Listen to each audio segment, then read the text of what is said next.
in driving revenue from contactless technology-based services. Actually, it's basically called smartphones for mobile payment.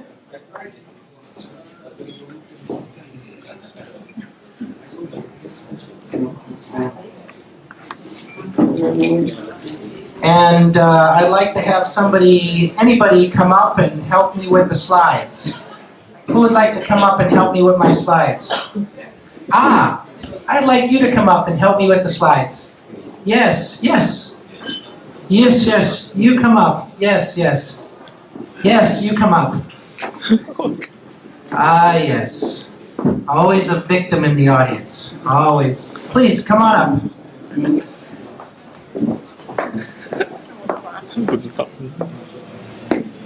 Please. Yes, yes. Now, 我每次说 next 你就按下上这样子对 For example, see like this. Next. Now go back. All right. You've had your food now. We've had interesting discussion. Now we will talk about smartphones. All right. So my presentation is called Mobile Payment for Smartphones, the real killer application. The real killer application. Next. All right. So anybody know this guy? Basically, we always overestimate what's going to happen in the next 2 years, and we underestimate all the changes going on in the next decade, okay? All right, not quite the same. Next. All right, so, smartphones. What do consumers want out of them? By the way, I have a secret weapon in my pocket. This is a new smartphone, contactless mobile NFC smartphone. Wow, hot from the press. Hold on, 等一下. So, today, people are focused on smartphones for communication tools, communication usage, basically. Voice, SMS, email, and, of course, other people doing social networking. Now, I have personally nothing against, where's my friend Lionel? Lionel, where are you? All right, I have nothing against social networking except people in this room are busy business people, all right? So there's nothing wrong with Twitter, Facebook, YouTube, except in China there is something wrong. You can't get to them, okay? So talking about them here in China for usage in China doesn't seem to make sense right now, anyway. All right, so people want convenience and services in their life. You know, I'd like to be able to go into the subway, use my cell phone to make a payment, maybe buy a cup of coffee also in the subway, do everything with my cell phone, because I don't want to carry money. I don't like to carry money and I don't need receipts, hundreds and hundreds of receipts. So basically, that's what we call a lifestyle application, right? This is what people want, lifestyle applications. Do you think at 12 o'clock at night, okay, when I have no money in my pocket and I have to buy a railway ticket, I'm going to be so concerned about Twitter? No, I'm going to want to be able to take my phone out and make a payment and know that I'm going to get home to my family at night. That's what I care about. That's a lifestyle application, all right? Now, but where's the problem? Where is the problem in the industry? Does anybody know? It's what you call low-hanging fruit, okay? Carriers are focused on this low-hanging fruit, this infotainment services. Boy, they just phone with this infotainment services. Maybe it's my age, generational gap here. I use YouTube. I like to use YouTube. I've used Facebook. But, you know, the real industry drivers for the next years are going to be mobile payment and mobile commerce. Those are the real industry drivers, all right? So don't worry so much about this low-hanging fruit, this infotainment stuff. Third parties, banks, transportation companies are confused by the fragmentation and the development of platforms. Yeah, they're really confused. Do I buy a Windows Mobile? How about a Google phone? How about an iPhone? This gets a little confusing. Next. Okay, now. Okay, I have a mission. I have a mission in life. Don't we all have missions in life, right? My mission is very special. I was brought here to China, back to China, to crack the chicken and the egg in 2008. And I'm doing it. I'm doing it. These are some examples of user experience things that are going on. This is last year. I was invited by China Unicom to kind of help with a little bit of the development of their contactless business. I help everybody. I'm everyone's friend. Okay. Next. All right. Now, contactless payments. What am I doing here? What am I talking to you about? I'm talking to you about mobile payments because Gemalto plays a key role as the manufacturer of SIM cards for the telecom industry, for the banking industry, and for the transportation industry. This is what we do. That's a cheap pitch for Gemalto. They didn't pay me to say that. Now, but what I want to talk about is pre-launch and launching of this technology in Asia. Asia is going to be the place where this launches first. Not America, not Europe, Asia. In fact, technically speaking, it already launched in Malaysia last year, okay? Technically speaking. All right. So 2009 was the year for pre-commercial. 2010 will be the year for real commercial launch, all right? NFC in Asia is primed for SWP, absolutely, in various countries. Now, if you have a question with that, you come see me, and I'll tell you exactly what I'm doing all over Asia. Now, there are untapped opportunities for smartphones, not just for payment, but also consumer relation applications, loyalty, couponing. We've all talked about these things yesterday. We heard all these things. Next. Great. All right, so this you all know. Oh my goodness, it's been phased out. That handset was supposed to be the first. 6216, that was supposed to be the first handset that was launched. Sorry, that's an old slide, but I'm waiting. So, now, contactless mobile NFC, there are tremendous applications. And this is not vaporware. All of these applications have been trialed or have been in use in various forms. And you're going to see them coming. They're absolutely coming. Next. Okay, but what I want to talk about is a project. Where's my friend Nav? Where's Nav? Nav, is he out to lunch? All right. All right. Pay as Mobile, which was a large mobile payment project. Okay? This was with 6 banks, 4 MNOs. This was a very interesting project, basically. It's a huge project that went on a year or two ago. Gemalto, we don't just make SIM cards, though. We actually have this thing called Trusted Service Manager.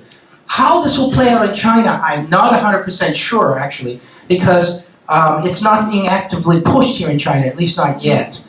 Trusted Service Manager allows the operator, the bank, and the transportation company to all get along and cooperate, because the SIM card, used as a secure element, ensures that all three, the bank, the transportation company, and the operator, can independently manage their business. And there's this Trusted Service Manager, which manages the entire services to provide it to the customers. As you can see here, this was a wide range thing. Of course, this is the old Sajam handset. That's a Moto. Not sure what that one was. Okay, it looks like LG. Next. What were the results? Next. The objective was to build the base for real deployment. It was done. Next. The results, it works. 90% satisfaction. Next. Now the next steps, a new bank was introduced, Gemalto TSM contract was renewed, which is important for Gemalto, obviously. Next. This is a key slide, though, all right? Key slide. All right. Progress, user acceptance, ding gua gua, 100%, basically 100%. Nobody's going to argue or complain with this because it makes sense. Business model, getting there, getting better and better, probably about 80% now. Interoperability, pretty good. We have the NFC Forum colleagues here, which is great, here in Shanghai. The standards can continually improve and advance. Oh, hello, Houston. We have a problem. What's going on here? What's going on here? We don't have handsets.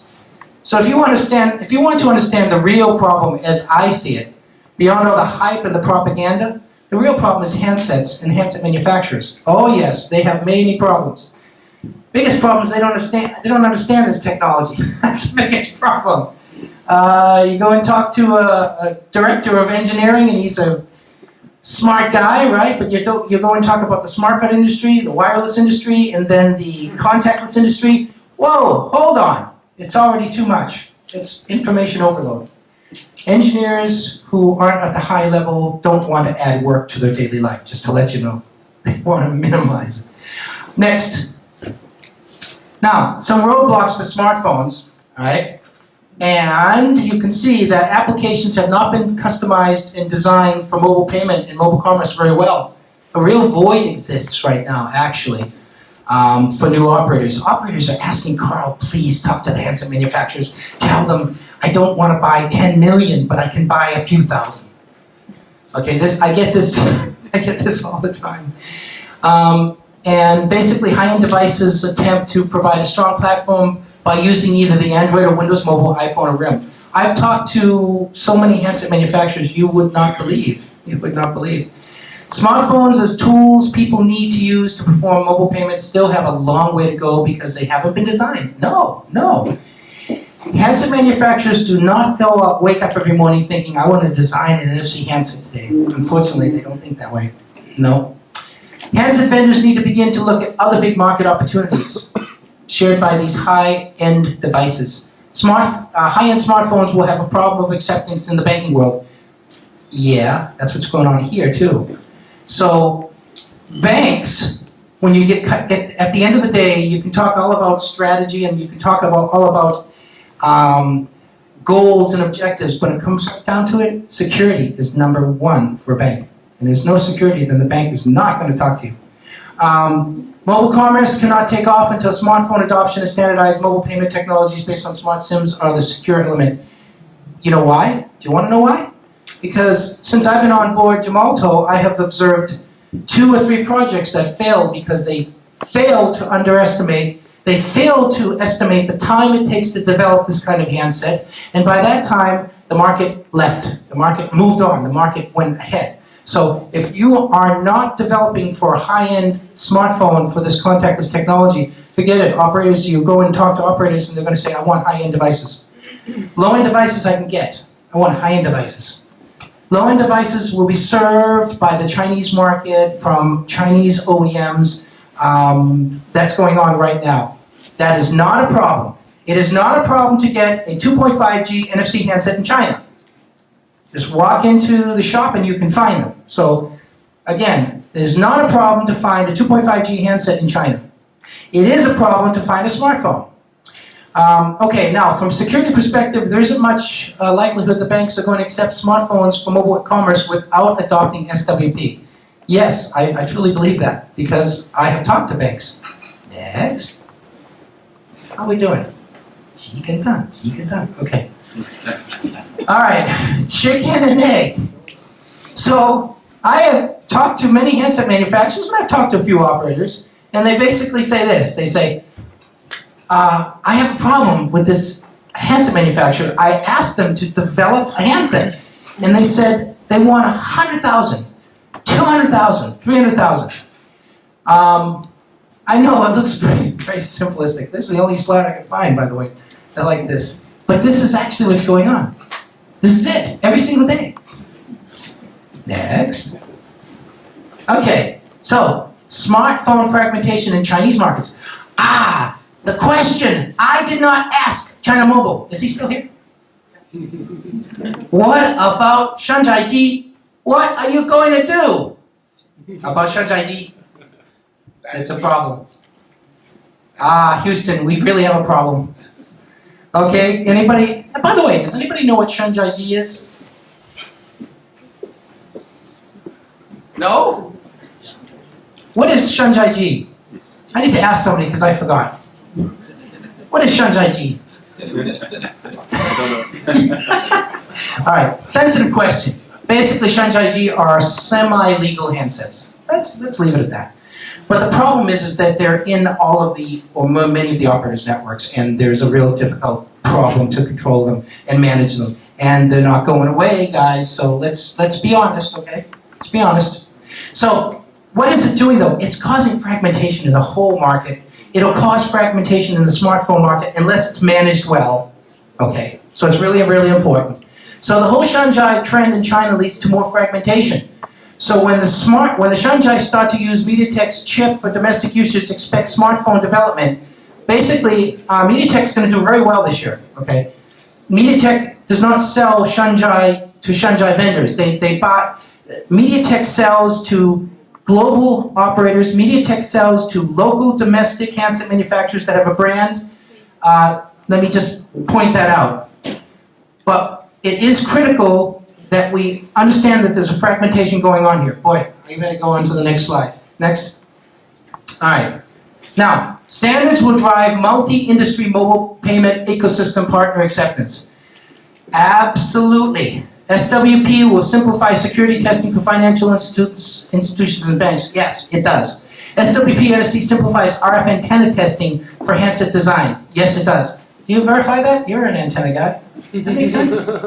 Yeah, yeah. All right. SIM card trusted service management models will be incorporated where acceptance and standards will be then driven by the need for independent management of payment systems. Sometimes you need a third party. Sometimes you need a third party. Next. Next. Next. Next. Next. Next. Next. Next. Stop. All right. So for anybody who didn't see the earlier presentations about what contactless mobile NFC is, single wire protocol is. Single wire protocol, Gemalto helped to become a global standard, basically. And again, I'll go through it. It's very, very simple from a non-engineering standpoint. Maybe you might appreciate that. You have a SIM card, okay? That can come from any SIM card manufacturer. I'd like it to come from Gemalto. You have an NFC chip. That's an RF chip, NFC chip. You have a baseband processor. And you have an antenna which is connected to the NFC chip. Now, this is the 单协议 single wire protocol technology, or the protocol that connects to the SIM, which allows the SIM card using the OTA server to have control. The operator to have, well, the operator in this case to have control over the SIM and hence over the handset. So it's actually very critical. And actually this is why operators also prefer SWP, because they have control over the SIM. Next. Now, somebody in Japan, the Japanese did something really, really well, I think, a few years ago. They all sat down in a room, probably drank a lot of sake. They sat down in a room, they said, you know what, let's all be friends.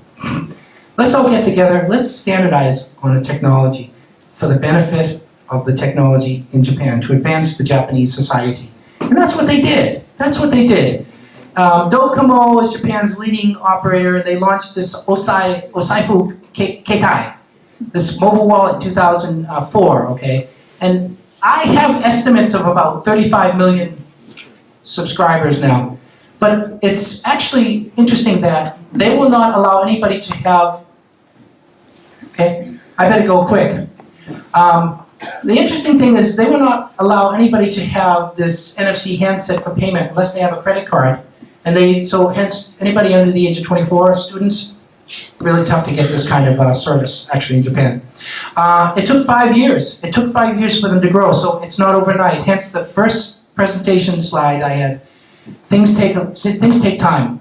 So basically, all I'm trying to say here is without a standard like SWP to drive adoption in the GSM world, handset fragmentation is going to continue for smartphones. This is what we don't want to see. Next. Okay, so who will have the most influence in the development of contactless in 2010? What do you think? Who? Any clues?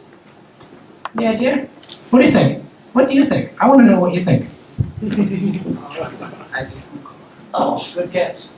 You're wrong! Nobody's wrong. Nobody's wrong, because nobody knows 100% what Google's doing. I don't even think Google knows. Nobody's wrong. Nobody's right either. Next. Oh, but here's what Apple's doing, by the way. Ooh, cool stuff. Cool stuff. I said yesterday that if you wanted to see this, if you wanted to have this complete adoption occur overnight, Apple would have to be involved. And guess what? Guess what? This is what they're doing. This is what they're doing. This is not vaporware. This is not pie in the sky. You're probably wondering, where'd you get this stuff, Karl? That's my job, to find all this stuff. This is what Apple's doing. Any handset manufacturers in the room? Definitely want to see this. Next. Oh! Okay. So Microsoft, does anybody know where my home is located in America? Any idea? Where do I live? Anybody know? Richmond. Where do I live? Seattle. Oh, I live 20 minutes from these guys. So I have some guanxi. Microsoft has now gone to the tactile, they call it tile approach. They've decided to do away with Windows Mobile as it is now. They're going to completely revamp it. By next year, you should expect Windows to look very, very different. Only they won't sell it into China first. No. They're going to Europe and North America. You won't see Windows devices here till 2011. Probably.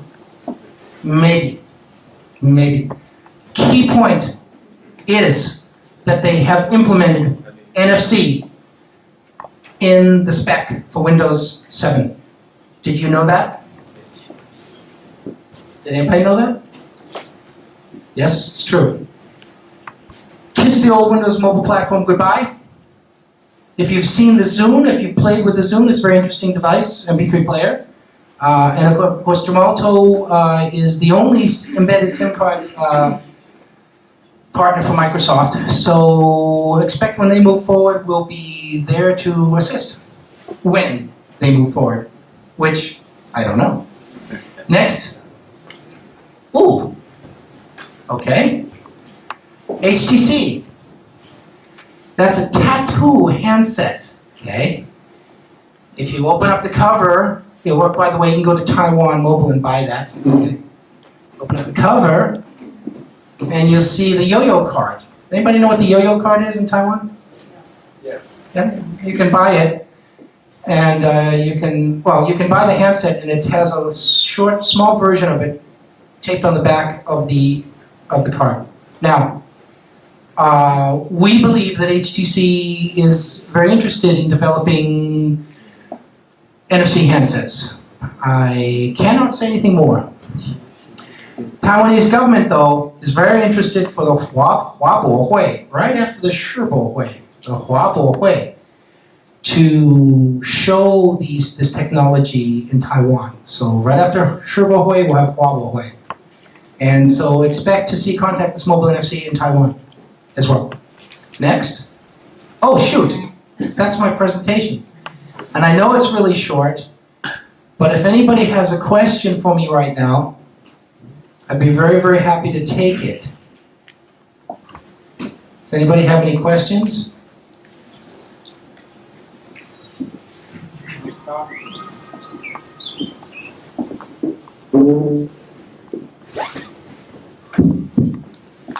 We're still friends, right? Of course. So you showed the patent from Apple about the NFC, and you think they are going to go for mobile payment, or just for the fun side and just to play with the iPhone and the iMac? I think nobody knows right now. We hope, but nobody knows right now. What we do know is what we do know. I have been trying to penetrate Apple since I joined Gemalto. It's a very difficult thing to do. I've tried from the Honai side. This is very tough. I've talked to people who tell me that at least for what Apple has plans for, which is the whole peer-to-peer type of business between the device and the net and the Mac, that is something that they are moving forward on, but it's not going to be disclosed, and we won't know about anything about what Apple does until Apple does it, unfortunately. It's a very secretive company. I can't answer that. Only Apple can. Any other questions? Well, thank you. Thank you very much.